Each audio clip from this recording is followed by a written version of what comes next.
स्वागत है आप सभी का एफएम न्यूज देख रहे हैं आप और आपके साथ मैं हूं नितिशा बंसल। तो गुजरात का रण जिसका था आज पहला चरण, वोटिंग पूरी हो चुकी है। दिन भर मतदाताओं में गजब का जोश देखने को मिला। वहीं दूसरी तरफ तमाम दिग्गज आज गुजरात में डेरा डाले हुए हैं, फिर चाहे वो प्रधानमंत्री नरेंद्र मोदी हो जो कि आज सबसे लंबा रोड शो कर रहे हैं।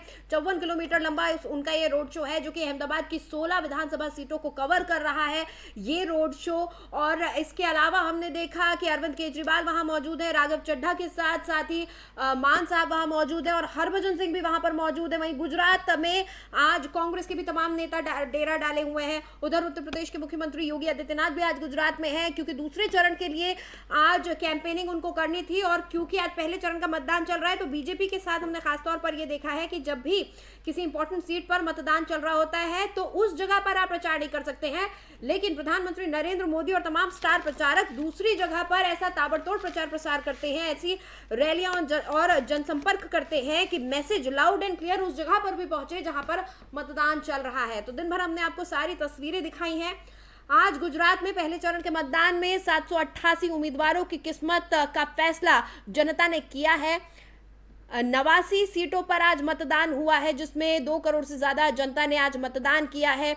और आपको बता दें कि यहाँ पर 70 महिलाएं हैं और 712 पुरुष प्रत्याशी है। 6 तस्वीरें आपको दिखा रहे हैं। तमाम वीआईपी कैंडिडेट्स ने भी अपना वोट दिया है। विजय रूपाणी ने वोट दिया, सीआर पाटिल की तस्वीरें देख रहे हैं। सुदान गढ़वी आम आदमी पार्टी के सीएम कैंडिडेट हैं। इसके अलावा रीवाबा जडेजा, मुमताज पटेल और कांतिलाल अमृतिया।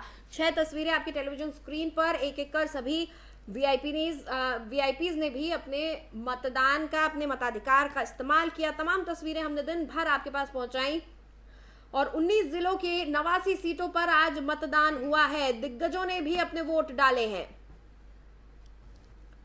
और दूसरी तस्वीर आप देखिए किस तरह से, जैसे मैं आपको बता रही थी कि तमाम वीआईपीज ने आज डेरा डाला हुआ है गुजरात में। तो बीजेपी ने भरी है हुंकार, वहीं आपने भी किया है प्रहार। आप देख सकते हैं कि अमित शाह एक रथ पर सवार हैं। इसके अलावा प्रधानमंत्री नरेंद्र मोदी का रोड शो इस वक्त लगातार जारी है। 54 किलोमीटर लंबा ये रोड शो अहमदाबाद की 16 विधानसभा सीटों से होकर गुजरेगा। वहीं दूसरी तस्वीर आप देख रहे हैं, आम आदमी पार्टी ने भी पूरी ताकत झोंकी हुई है।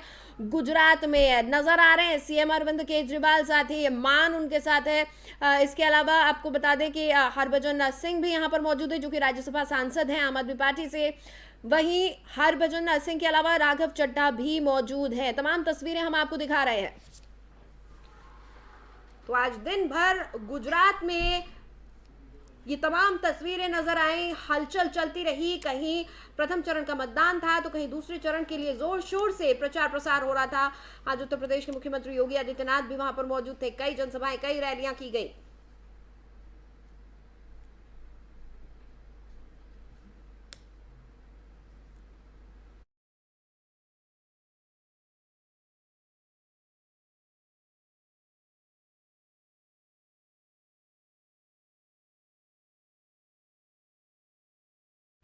तो वहीं आपको बता दें कि तमाम वीआईपीज ने अपने वोट दिए और इस सब के बीच में रीवाबा जडेजा की सीट और उनके मतदान को लेकर दिन भर काफी चर्चाएं रही। रीवाबा ने और रविंद्र ने, दोनों ने मीडिया से बातचीत की है, उनको हम सुनेंगे और साथ ही उसके बाद हम जानेंगे ओवैसी ने किस तरह से कांग्रेस को घेरा है। उनका कहना है कि कांग्रेस कुछ नहीं कर पाई, केंद्र में सरकार थी तो भी गुजरात से बीजेपी को बाहर नहीं कर पाई। तो दोनों को हम सुनेंगे क्या कुछ कह रहे हैं जडेजा और साथ ही ओवैसी क्या कह रहे हैं। बिल्कुल बिल्कुल, क्योंकि लोगों में बहुत ही खुशी है। जैसे मैंने कहा कि लोग एकदम उत्साही है। इस बार एक यूथ भी इसमें शामिल हो रहा है तो उनको भी एक कहीं ना कहीं उम्मीद है कि रीवाबा आएगी तो अच्छा काम करेगी जामनगर के लिए, और जामनगर की कोई जो भी अंडर डेवलप एरियाज है, जो भी लोगों की उम्मीद है उस पर खरी उतरेगी। आपने अपना मताधिकार रोक कर क्या क्या बताएंगे? नहीं, अभी मैं जाऊंगा, अभी मैं जस्ट उठा हूँ तो बस अभी जा रहा हूँ। क्या आपने कभी कांग्रेस को इतना परेशान देखा?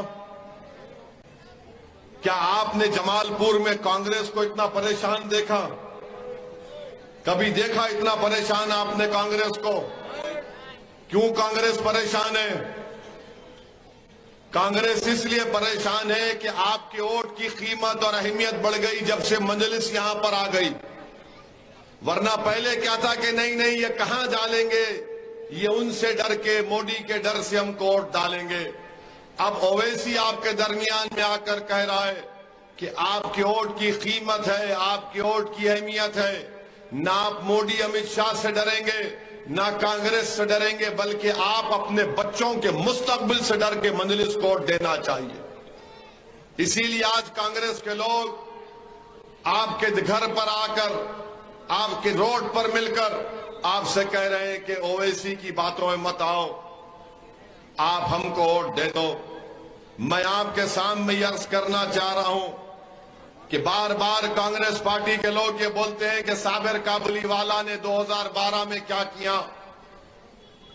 बोलते हैं ना 2012 में क्या हुआ, आपसे पूछते हैं ना, बोलते हैं। आप इन कांग्रेसियों से पूछो फिर 2017 में क्या साबिर काबुलीवाला ने, ये जो कांग्रेस का भी एमएलए बना, उसके लिए साबिर काबुलीवाला ने काम नहीं किया। उसको कामयाबी के लिए साबिर काबुलीवाला ने अपनी पूरी तवानाइयों को इस्तेमाल नहीं किया। और मैं कांग्रेस के लोगों को पूछना चाह रहा हूं, 2012 में अगर गुजरात में भाजपा जीती तो तुम क्या कर रहे थे? 2004 में मनमोहन सिंह की सरकार बनी दिल्ली में, 2009 में 200 एमपी कांग्रेस के जीते, तुम गुजरात क्यों नहीं जीत पाए? जब दिल्ली में तुम्हारी हुकूमत थी तो तुम 2012 में गुजरात जीत जाना चाहिए था। अरे कांग्रेस के पापियों, तुम जब दिल्ली जीत सकते तो गुजरात क्यों हारते? तुम एक जमालपुर की सीट की बात कर रहे हो। 27 साल से भाजपा गुजरात में जीत रही है, तो क्या तुम मोदी से सेटिंग कर लिए थे? क्या तुम मोदी के गोद में बैठकर चाय में, जिसमें चाय कम दूध ज्यादा और मलाई थी, पीकर आराम से बैठ गए थे? 27 साल से भाजपा जीत रही है और तुम एक जमालपुर की सीट का हिसाब पूछते हो, तो मैं तुमसे 27 साल का हिसाब पूछता हूं। बताओ, 2 मरतबा दिल्ली में तुम्हारी सरकार बनी, मगर तुम यहां पर गुजरात में भाजपा को नहीं हरा सके। क्यों नहीं हरा सके? सच्चाई यह है कि तुमने मोदी से कह दिया कि तुम गुजरात जीतो, मगर हमारे कांग्रेस के गांधी परिवार को कुछ मत करो। तुम सौदा कर लिए अपनी पार्टी की लीडरशिप के नाम पर। तुमने सौदा किया हमारे वोटों का। बताओ, आखिरी मर्तबा गुजरात में एक मुस्लिम अल्पसंख्यक समाज का एमपी कब जीता था कांग्रेस से? अगर मैं गलत ना कहूं तो मरहूम अहमद भाई पटेल लोकसभा का चुनाव जीते थे, उसके बाद कोई नहीं जीता। बताओ कांग्रेसियों, कौन जिम्मेदार है उसका? क्या आपने कभी कांग्रेस को इतना परेशान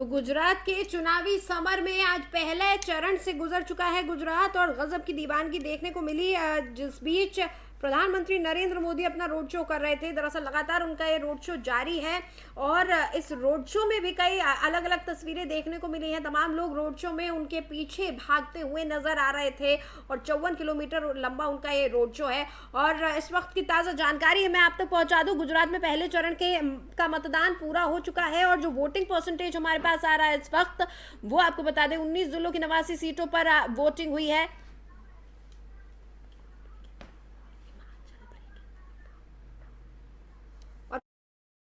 हम आपको बता दें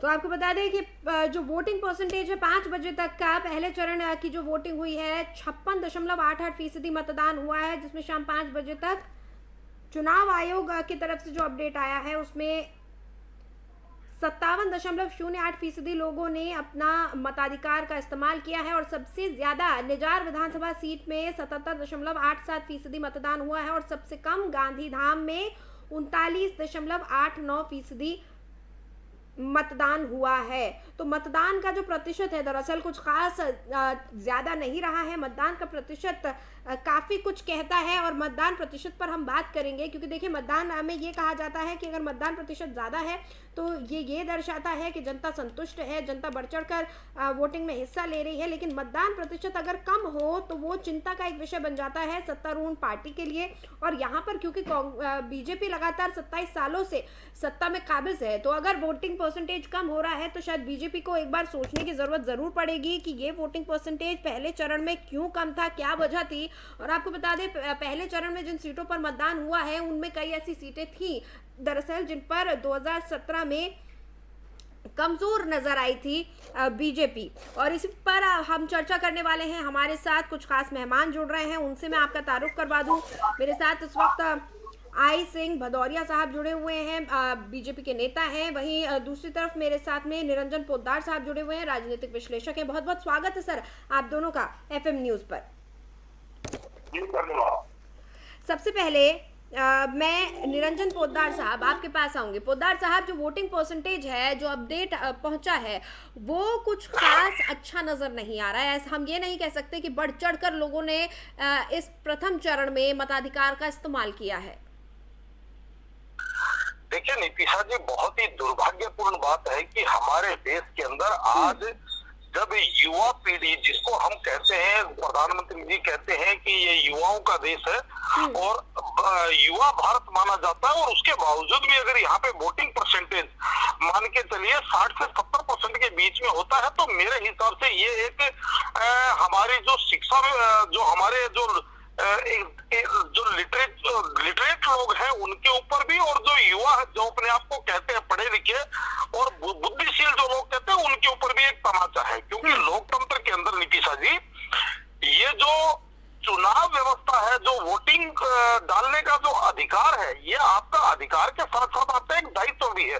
और इसके अंदर आपको ये देखना चाहिए कि जब आप वोट करने जाते हैं तब आप ये निर्धारित करते हैं कि अगले 5 वर्ष के लिए आपके बच्चों का, आपकी सुरक्षा का दायित्व किसके ऊपर आएगा। और अगर मान लीजिए आप वोट करने नहीं जाते हैं तो उसके बाद में आपको किसी भी पार्टी, किसी भी नेता, किसी भी सिस्टम को गरियाने का आपको कोई अधिकार नहीं रह जाता है नीतीशा। और रही बात वोटिंग परसेंटेज की, तो देखिए जैसे अभी हमारे पास जो सूचनाएं आ रही है उसके हिसाब से ये जो वोटिंग परसेंटेज है शायद ये 65% से ऊपर चला जाएगा। तो कदाचित गुजरात के अंदर अगर आप पहले भी देखेंगे तो वोटिंग परसेंटेज का 2-4% ऊपर नीचे लगभग यही परसेंटेज होता है। तो इसके अंदर कोई बहुत ज्यादा वोटिंग परसेंटेज में गिरावट, हाँ कुछ सीटों की आप कह सकते हैं, मैं वो एवरेज वोटिंग परसेंटेज की बात कर रहा हूँ तो करूँ तो मेरे हिसाब से कोई बहुत ज्यादा गिरावट या बहुत ज्यादा ऐसा नहीं कि जनता बाहर निकल करके आई है। तो बाकी ज्यादा से ज्यादा मेरे हिसाब से इस चीज को चुनाव आयोग को भी इसका संज्ञान लेना चाहिए, तमाम राजनीतिक दलों के लिए भी राजनीतिक दलों को भी इसका प्रयास करना चाहिए, और जो इस देश का बुद्धिजीवी वर्ग है उसको भी इस चीज के लिए लोगों को प्रेरित करना चाहिए कि ज्यादा से ज्यादा लोग अपने मताधिकार का प्रयोग करें। ठीक है भदौरिया साहब, लगातार प्रधानमंत्री नरेंद्र मोदी कहते हैं पहले मतदान फिर जलपान, लेकिन उन्हीं के गढ़ में देखिए गुजरात को बीजेपी का गढ़ कहा जाता है। गुजरात से ही प्रधानमंत्री नरेंद्र मोदी आते हैं, अमित शाह भी गुजरात से ही आते हैं। 27 साल से गुजरात में बीजेपी काबिज है, लेकिन फिर भी वोटिंग परसेंटेज कुछ खास नहीं रहता है। बिल्कुल क्या है कि वोटिंग परसेंटेज 63 से ऊपर जाएगा तो इसकी 5% से ऊपर निकल जाएगा। और देखने वाली बात है कि जो बीजेपी का वोटर है, बीजेपी के साथ पूर्व वोटर जुड़ा हुआ है, जो 100% को टिक सकता है। अन्य वोटर है जो बीजेपी के साथ नहीं जुड़े हैं, कहीं ना कहीं अन्य पार्टियों के साथ जुड़े हैं, और जो उन्हें जब निराशा होने लगती है कि ये पार्टियां कुछ कर नहीं रही है तो वो अगर वोट नहीं देना चाहते इसलिए वो वोट करने नहीं चाहते। तो अगर यही लग रहा है कि आप वोट जो पार्टियों का वोटर है वो शायद इन पार्टियों से निराश होकर तो घर पर बैठ जाता है, तो इसलिए कुछ परसेंटेज का वोटिंग बीजेपी का गुजरात का शुरू से रहा है, या ये 65% में ही लगभग यही तक इनकी वोटिंग रहती है, इससे ज्यादा वोटिंग जाती भी नहीं है ऊपर, और अमूमन 70% से ज्यादा कहीं होती ही नहीं। अगर ज्यादा कहीं होती है तो वहाँ आप समझ सकते हो कि वहाँ पर 70 से ऊपर निकल रही है, तो या तो वहाँ बहुत ही सक्रिय वहाँ के नेता है, या फिर वहाँ प्रधानमंत्री भी हो जाता है। 70% वोटिंग तक तो ये मानते हैं कि हाँ वोटिंग चाहिए, 70 से ऊपर वोटिंग, 70% तो ऊपर जाने का मतलब इसका मतलब वही रह रहे, कहीं बाहर गए ही नहीं, क्योंकि काफी लोग तो अपनी ड्यूटियों में बाहर है, जो मैनेजर पर अपना वोट डालते हैं, काफी जो सरकारी नौकरियों में है, प्राइवेट नौकरियों में है, तो काफी लोग अपने क्षेत्र से बाहर होते हैं वोटिंग के कारण। तो वोटिंग का जो एवरेज दिया जाता है वो 65 ऐसे ही होता है, 65 कहीं 65 होता है, कहीं 60 पे ही रह जाता है, कहीं 60 पे ही रह जाता है। तो ये एवरेज इसलिए आता है कि ज्यादा से ज्यादा लोग अपनी ड्यूटियों में अपने काम करते हुए बाहर होते हैं, मगर जो लोग बहुत सक्रिय है वो किसी न किसी तरह का समय निकाल के और अपने क्षेत्र में जाकर वोट डालते हैं। इसमें खास करके जो भी राजनेता है, जो राजनीति से जुड़े हुए लोग हैं, जो जो वर्ग है, वो समझते हैं कि वोट की क्या अहमियत होती है। अब वो कहीं भी हो, अपना भले ही काम में जोड़ना पड़े, जितना भी उनका खास काम हो उसको जोड़ेंगे, मगर वो मतदान करने जरूर जाते हैं। कुछ लोगों की सोच ऐसी बन जाती है कि चलो आज की छुट्टी मिली है तो एंजॉय करते हैं, तो कहीं ना कहीं अपने एंजॉय के लिए निकल जाते हैं। लेकिन नहीं, देखिए भदौरिया साहब, जो ये सारी आप बातें कह रहे हैं ये तो सब हर जगह की जनता के लिए लागू होते हैं, ये बातें सिर्फ गुजरात की जनता के लिए तो है नहीं। बहरहाल देखिए, ये सोचने वाली बात है कि क्यों वोटिंग परसेंटेज ज्यादा नहीं आगे जा पाता है, क्या वजह है इसके पीछे। पोद्दार साहब, हम एक और तस्वीर आज देख रहे हैं, प्रधानमंत्री नरेंद्र मोदी का 54 किलोमीटर लंबा रोड शो 16 विधानसभाओं से गुजर रहा है, ये अहमदाबाद की 16 विधानसभा सीटों से। अपने आप में ये रोड शो बहुत विशालकाय है, रिकॉर्ड ब्रेकिंग रोड शो आप इसको कह सकते हैं, और ये बीजेपी का एक पैटर्न बना रहा है कि एक जगह चुनाव हो रहा होता है, मतदान हो रहा होता है, और दूसरी जगह बीजेपी ऐसा ताबड़तोड़ प्रचार करती है कि मैसेज जहां वोटिंग हो रही है वहां तक पहुंचे, और आज यही हमें देखने को मिल रहा है, और गजब की तस्वीरें आ रही हैं इस रोड शो से भी।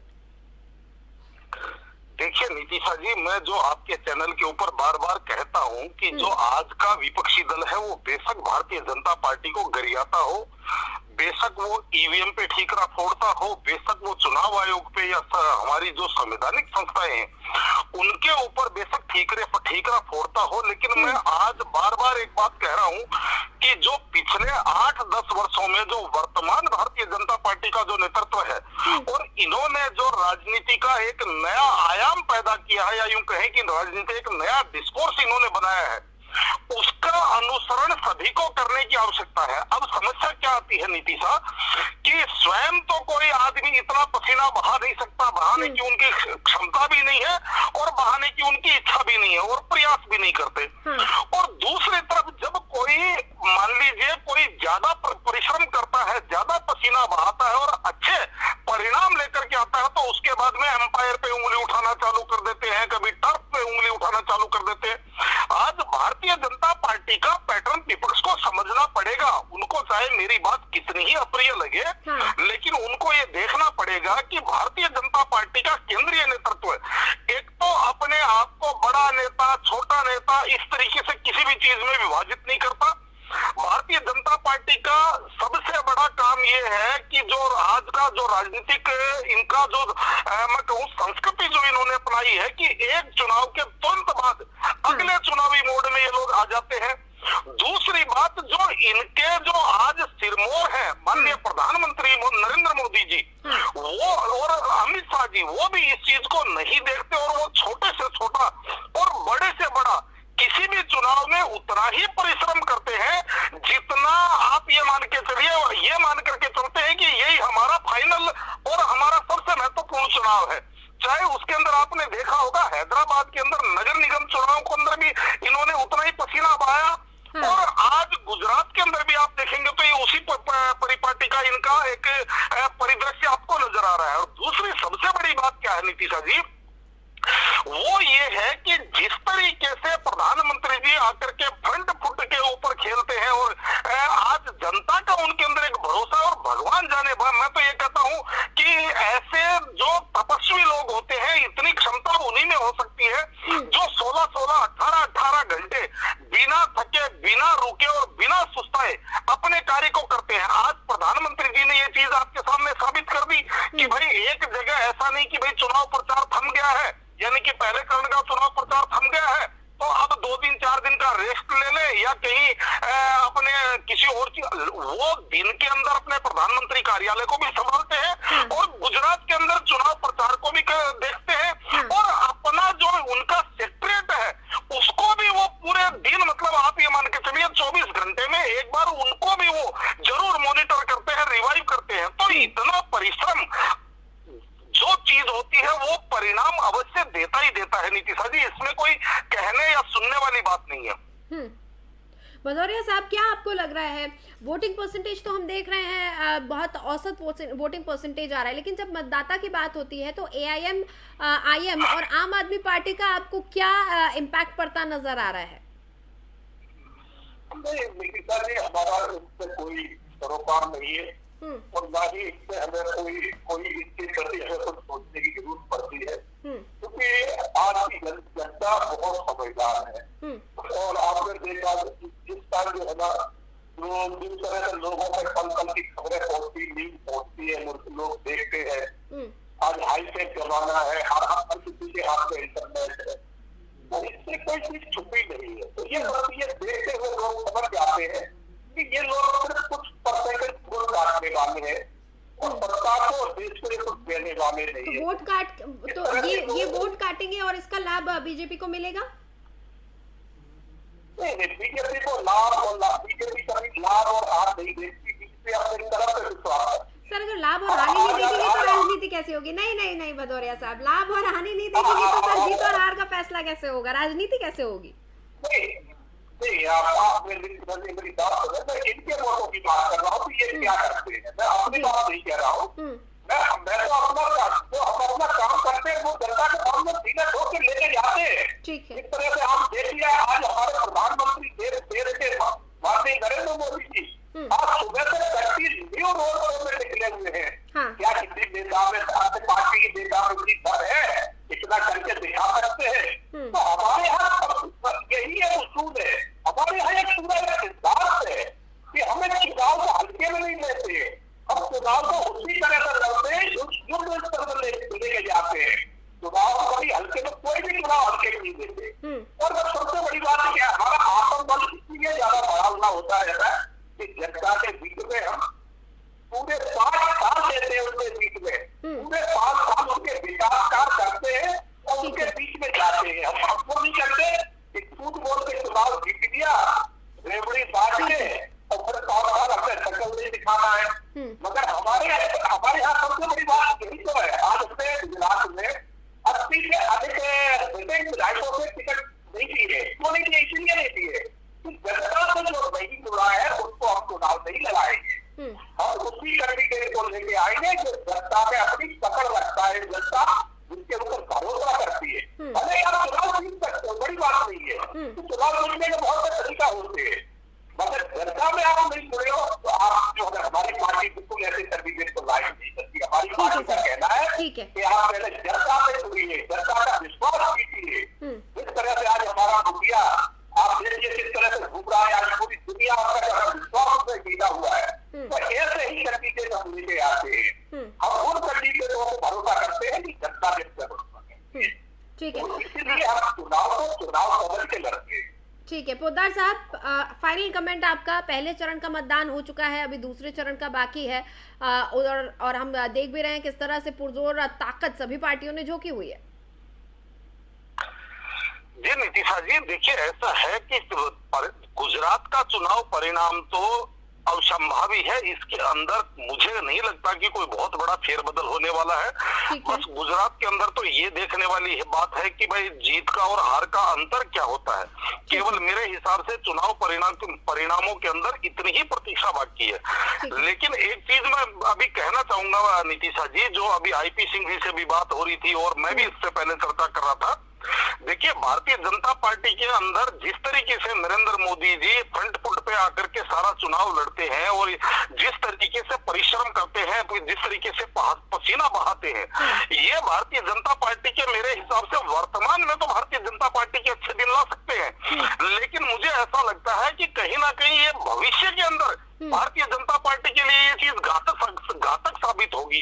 क्योंकि किसी भी व्यक्ति की एक आयु होती है, किसी भी व्यक्ति का एक काल होता है, किसी भी व्यक्ति का एक समय होता है। तो कहने का तात्पर्य यह है कि आज जिस तरीके से भारतीय जनता पार्टी, कहीं का भी आप चुनाव देखिए, वहां पे एक नरेंद्र मोदी जी या कहें कि केवल और केवल नरेंद्र मोदी जी के ऊपर एक आश्रित होकर के रह जाती है। जैसे अभी हमने देखा हिमाचल के चुनाव हुए थे, भारतीय जनता पार्टी चुनाव के अंदर बहुत ज्यादा पिछड़ रही थी। सब लोग इसी चीज की उम्मीद में लगाए के बैठे थे कि जब नरेंद्र मोदी जी की रैलियां शुरू होंगी तो चुनाव बदलेगा। और निश्चित रूप से जब नरेंद्र मोदी जी हिमाचल के अंदर ताबड़तोड़ रैलियां जब इन्होंने शुरू की, तो वहां पे भारतीय जनता पार्टी का चुनाव जो है वो बदलता हुआ दिखाई दिया और भारतीय जनता पार्टी चुनाव के अंदर दमखम से नजर आने लगी।